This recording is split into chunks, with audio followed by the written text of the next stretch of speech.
घोसी उपचुनाव को लेकर कांग्रेस पार्टी का नया प्लान, समाजवादी पार्टी को कर दिया समर्थन का ऐलान। घोसी विधानसभा सीट पर जातिगत गुणागणित को अगर समझे तो सबसे ज्यादा बहुजन समाज के मतदाता हैं, तो दूसरे नंबर पर मुस्लिम समाज के मतदाता हैं, तीसरे नंबर पर भूमिहार समाज के मतदाता हैं। भूमिहारों का वोट वहां पर 48,500 है। लेकिन यह देखना बड़ा दिलचस्प हो जाता है, 2022 के विधानसभा चुनाव से पहले भारतीय जनता पार्टी ने भूमिहार नेता AK शर्मा को लॉन्च किया। उसके बाद अब भारत के सबसे बड़े सूबे उत्तर प्रदेश में कांग्रेस पार्टी ने बाहुबली विधायक कांग्रेस पार्टी के वरिष्ठ नेता अजय राय को प्रदेश अध्यक्ष बना दिया है, घोसी विधानसभा उपचुनाव से ठीक पहले।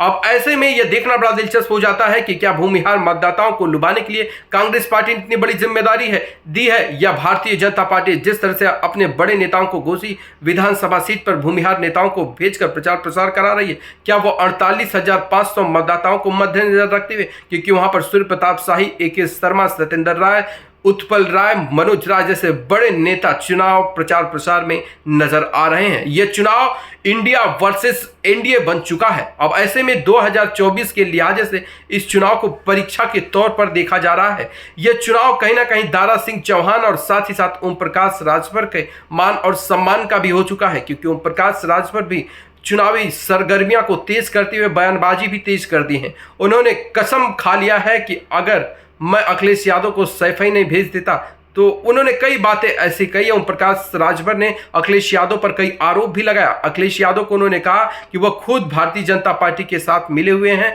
वह योगी आदित्यनाथ से रात में जाकर मुलाकात करते हैं, उनके ऊपर कई आरोप लगे हैं, वो अंदर से कहते हैं कि हम भारतीय जनता पार्टी के साथ हैं। यह कहना है ओम प्रकाश राजभर का। लेकिन उससे पहले एक बार सियासी समीकरण को अगर समझे तो जिस तरह से दो बड़े भूमिहार चेहरा अलग अलग पार्टी से ताल्लुक रखते हैं, लेकिन ऐसे में कौन 2023 के जो विधानसभा उपचुनाव घोसी में होने जा रहे हैं, कौन निर्णायक भूमिका में होगा, यह देखना बड़ा दिलचस्प हो जाएगा। क्योंकि इंडिया गठबंधन की बात करें तो कांग्रेस पार्टी अपना प्रत्याशी वहां पर नहीं उतारी है। वहीं पर देखा जाए तो कांग्रेस पूरी तरह से समाजवादी पार्टी के समर्थन में लगी है। लेकिन राजनीति में देखा जाए तो मायावती जी का बड़ा कद रहा है, और मायावती जी उत्तर प्रदेश की उप मुख्यमंत्री भी रह चुके हैं। लेकिन बहुजन समाज से कोई कैंडिडेट विधानसभा उपचुनाव में खड़ा नहीं हो रहा है। लेकिन बहुजन समाज का वहां सबसे ज्यादा मतदाता है, वो कहीं ना कहीं बहुत हद तक निर्णायक भूमिका में नजर आता है। अब अगर मायावती ने कैंडिडेट नहीं उतारा है तो इसका फायदा समाजवादी पार्टी को मिलेगा या भारतीय जनता पार्टी को मिलेगा, दर्शक कमेंट में जरूर बताएं। लेकिन जिस तरह से इंडिया का जो गठबंधन है वो पूरी तरह से समाजवादी पार्टी को जिताने की पूरी कोशिश कर रहा है, वहीं पर भारतीय जनता पार्टी का अपना इंडिया का जो गठबंधन है वो पूरी ताकत के साथ दारा सिंह चौहान को जिताने में लगा है। उस दारा सिंह चौहान की हम बात करें जो 2022 के विधानसभा चुनाव से ठीक पहले वह भारतीय जनता पार्टी का दामन छोड़कर समाजवादी पार्टी का दामन थाम लिए थे। अब वह समाजवादी पार्टी का दामन छोड़कर भारतीय जनता पार्टी का दामन थाम लिए हैं, और इसी वजह से घोसी में उपचुनाव हो रहे हैं।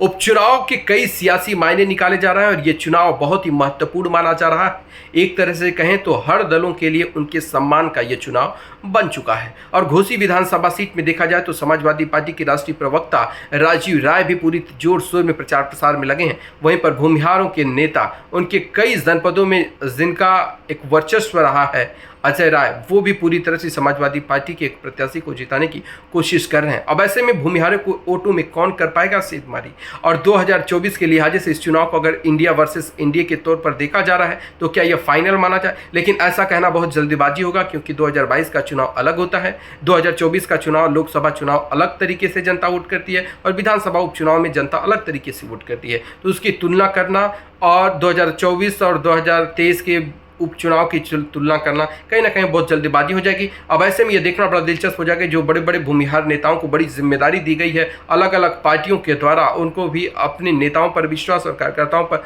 विश्वास है। तो ऐसे में क्या होगा इस बार उपचुनाव घोसी विधानसभा सीट का, यह 5 तारीख को वोट पड़ेंगे, 7 तारीख को शायद इसके नतीजे आने वाले हैं। इसमें किसमें कितना दम है, सारी चीज़ें आपके सामने आ जाएंगी, और इंडिया मजबूत होगी या एनडीए मजबूत होगा यह बहुत हद तक तय हो जाएगा। लेकिन जिस तरह से देखा जाए कांग्रेस पार्टी ने अब अपना कैंडिडेट नहीं उतारा है, इससे यह पता चल रहा है कि इंडिया का गठबंधन अब जहां लड़ेगा वह अकेला एक ही कैंडिडेट होगा। तो इससे क्या भारतीय जनता पार्टी को नुकसान पड़ेगा, या फायदा होगा, क्योंकि भारतीय जनता पार्टी का अपना एक गठबंधन है तो इंडिया का अपना गठबंधन है। क्या भारतीय जनता पार्टी ये कोशिश करेगी कि बहुजन समाजवादी पार्टी अपना कैंडिडेट न उतारे? क्या बहुजन समाज पार्टी के वोटरों का वोट भारतीय जनता पार्टी में कन्वर्ट हो सकता है? अब ये सियासी गुणागणित समझने वाले लोग हैं और सियासी समीकरण को सेट करने वाले लोग, वो कमेंट में ज़रूर बताएं कि 2024 के दंगल में किसका होगा